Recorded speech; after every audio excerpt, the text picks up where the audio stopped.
Okay, so maybe you are getting to the point where you are thinking about finally changing your golf clubs. You're thinking, you know what, my irons have served me well, but now I want to change them and I want something a little bit fresher, a little bit shinier, a little bit newer, and potentially something that could help me break through that barrier of getting to the next handicap bracket. Hi everyone, my name's James Robinson. This is Get Good at Golf. Today we're going to help you.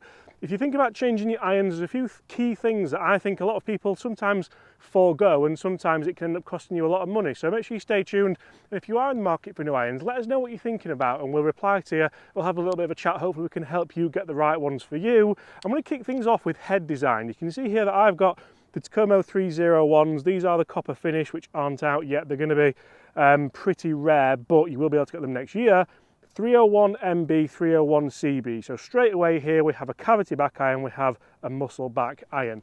Which iron should you go for? Should you go for MBs? I'm now a single figure handicapper, I'm having lessons, I'm ripping it. Should I go for that, or should I go for CBs? I'm still in that mid handicap bracket, I'm wanting to get lower. What club should I have? I just don't know. Well, you look at some of the best golfers in the world, some of them use blades and some of them use blades really, really well. Others will still use cavity backs, some even use hollow bodied irons because it gives them the desired ball flight they want. And that's the one thing you have to ask yourself, what ball flight do I want? How consistent am I really at ball striking? And will it give me the high launch, the low launch, the workability that I need? So what I've done here is I've gone for a split set. This is a split set of MBs and CBs, and the 7 iron is a CB, 8 iron, 9 iron wedge are MB. I like having MBs in the shorter irons. I feel like I generally do strike them better than the longer irons. I know some people actually do hit the longer irons better, and I can't get my head around that, but some people do. Now the reason why I do that is because the shaft length is shorter. So shaft length shorter, I'm a lot closer to the ball, I'm generally going to strike it a little bit better. So my 8 iron I've gone for MB, and I really like how these look. They fill me with confidence, and that for me is the big factor why I wanted the MBs in the shorter irons. Do I feel like I gain much by having the MBs in the short irons? No, not a lot. I feel like I get a little bit more workability. I feel like I can flight them down a little bit.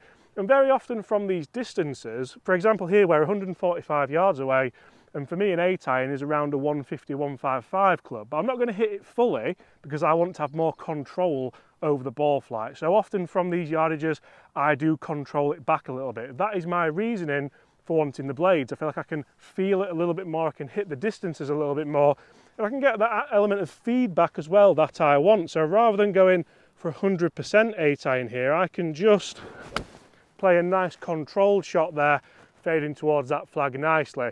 I feel like that helps my game. I feel like I'm playing better golf because of it, and that's why I haven't personally gone for hollow bodied irons. Some of you guys at home might want hollow bodied irons. They do come off a lot hotter, a lot faster, a lot lower spin. So if you want more distance irons, if you want your 8 iron to go a lot further, then blades won't be for you, because these are quite traditionally lofted as well.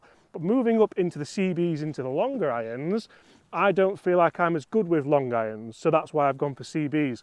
CB stands for cavity back, so it means we have a nice perimeter weighting around that head. That spreads out CG and it enhances MOI on shots. That's why you get the forgiveness, and that's why CBs are called CBs. So if I try and play you a similar shot now with the 6 iron, I don't necessarily have to strike it as well as I did my blade at 8, but I can still play nice controlled shots. That felt really, really nice. These are a nice forged head, and that again is something you probably want to think about. Do I want a forged head? What are the benefits of having a forged head? I hear that word all the time, forged irons, and for me, I have to have forged irons in my bag. I really enjoy how they feel. I really enjoy how much I can control the flight of them. Would I be able to play as well with non-forged irons? Yes, I probably would, but if I'm spending the money on these irons, I want to make sure not only I'm getting the performance benefits, but also the feel benefits, the sound benefits. I enjoy playing golf, so I want to make sure that I enjoy the clubs that I use and that I'm spending my money on. Now there's lots of more important factors that Chris is going to talk you through now, including shaft, grip, lie angle, loft and everything else. But for me, it's vitally important you get the right head makeup so you can play your best golf and enjoy your golf to get good at golf. Now guys, if you are buying clubs online, one big thing to take into consideration is there's no industry standard for the length of the club, the lie of the club, and the loft. So that's something that you need to take into account when you're buying online. One 8-iron from, let's say, Cobra might be totally different to the 8-iron of a Callaway, totally different to the Ping. And again, shaft length might be the same. So also when you go for a fitting, if you're trying a TaylorMade out compared to a Ping, is it the same length of shaft? Because you might be hitting one further because you're getting that little bit more speed. So it's certainly something to take into account. And lie angle's one big thing, because everybody says, okay, yes, you can buy clubs online just like these Takomo 301 MBs.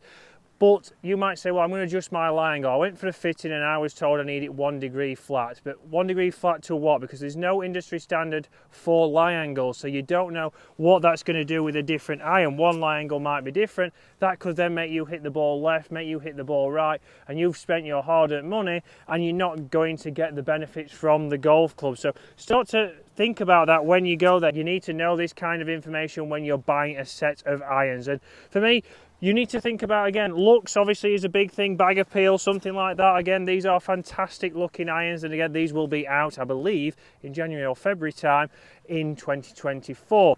But if you're 2024, I know, who'll believe it, it's already there. But if you're thinking about what clubs to get, there is a lot of clubs like hollow bodies that now start to look much more like the Blade. So you'll see on screen now like a Takomo 101T, very similar looking to a Blade. We also know your TaylorMades, they've got the P770 and the P790. But if you are somebody with a little bit of a slower swing speed, a hollow bodied iron might be perfect for you. I did use some hollow bodied irons for a long time. I used the Cobra Forge Tech irons. I'm really enjoying them. You played really well with them. Yeah, really enjoy them, played some good golf with them, really easy to hit. And for me, it doesn't matter about your handicap. You might be a single figure handicapper but might need hollow bodied designed irons to get that little bit more launch, get that little bit more forgiveness, which is certainly what I needed at the time because I wasn't hitting it anywhere near the middle of the face. Like that. Just like that.